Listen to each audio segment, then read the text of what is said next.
Hello, Monetization Nation.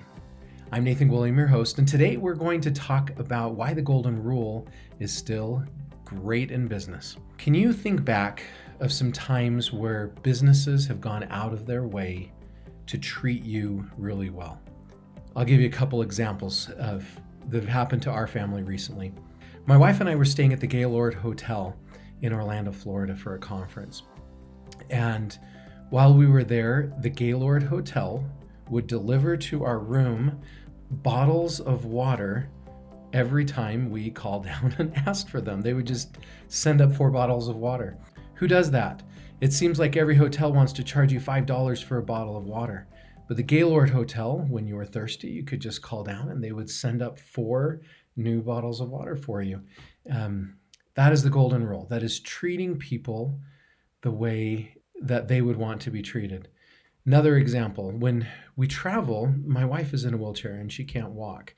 And so she has to get into the airplane on an aisle seat. I push her wheelchair up to the entrance to the plane, and then they transfer her to a very narrow wheelchair that they can back down the very narrow aisles of the airplane and get her to her seat.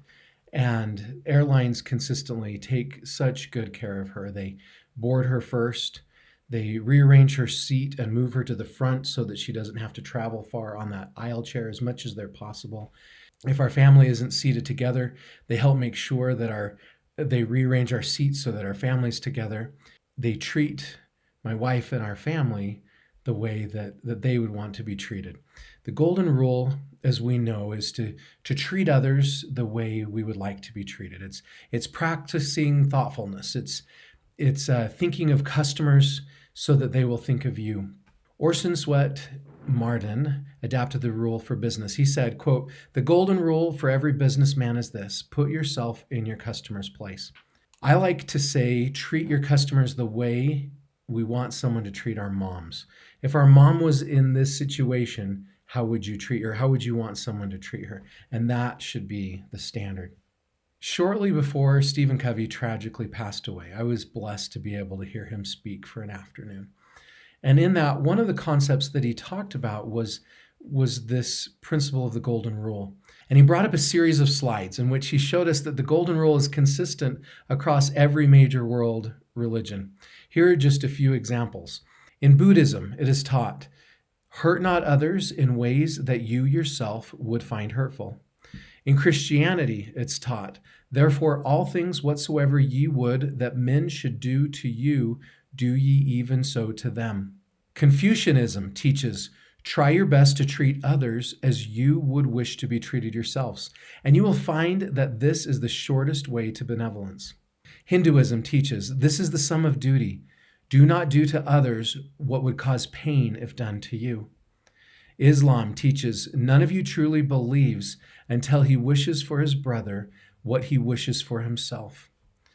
And Judaism teaches, what is hateful to you, do not to your fellow man. This is the law, and the rest is commentary. And I give the specific references to these scriptures in the blog post for this episode at monetizationnation.com. So this is a consistent principle. This is a timeless principle. I'll give you another example of the golden rule in practice that happened to me recently. On one of the websites we publish, we recently published a couple of articles that should not have been published. And there were some people who were quite upset at those articles. And they had every reason to be upset. I do not justify those in any way. And I was feeling pretty down.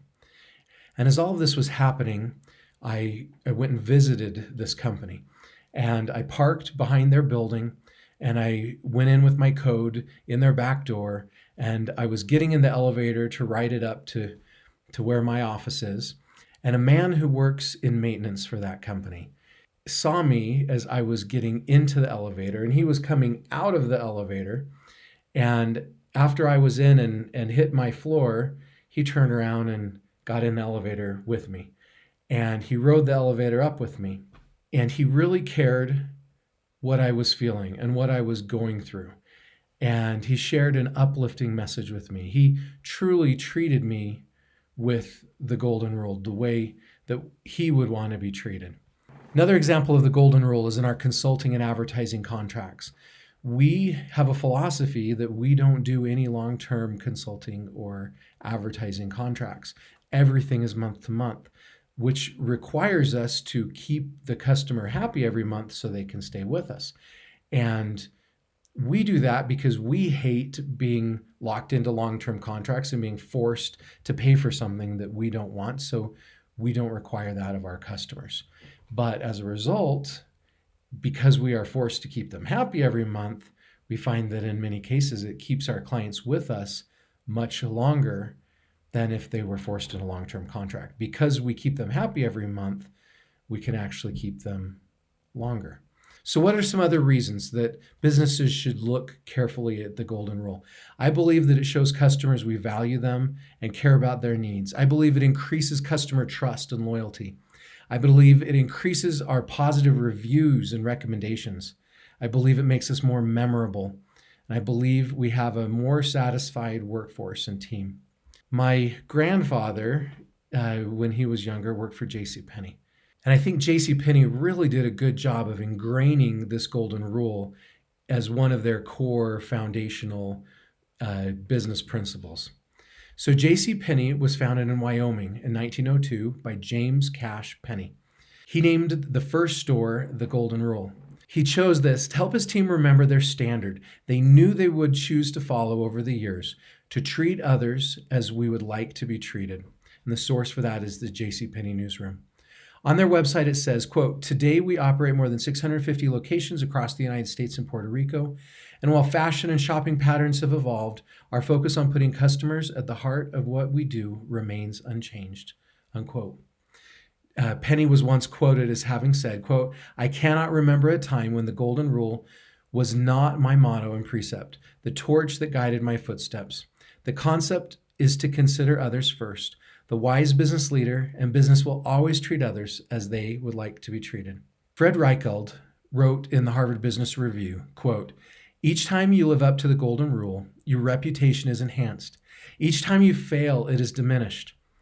When customers feel mistreated or misled, they give what they got. They leave if they can and complain if they can't. They demoralize your employees and they badmouth your company, alienating your prospects. They're costly," unquote. According to DL Money Matters, the golden rule's financial impact on businesses is simple. Treat your employees as you want to be treated, and they will work harder, be more enthusiastic about their job, better problem solvers, better with customers, stick around longer, and spread the word far and wide that your company is outstanding. Treat your customers as you would want to be treated, and they will be loyal to you and your company, be more willing to pay a fair price for your products and services, refer you to friends and colleagues, buy more frequently, and spread the word far and wide that your company, your people, and your products or service are outstanding. So here's just a few tips on how to implement the golden rule. Number one, we should train employees and other team members to focus on putting our customer first. Number two, we should train the team how to effectively solve problems. Number three, we should try to hire those who have empathy. Number four, we should take the time to listen to customers to really understand their wants and needs. And number four, we should make the golden rule a core part of our brand, put it on our mission statement, a marketing message, etc. Thank you so much for joining me for this episode today. If you enjoyed it, I encourage you to follow us on our Facebook group, YouTube, Instagram, Twitter, and on your favorite podcast platform. And I wish you success in implementing the golden rule in your business.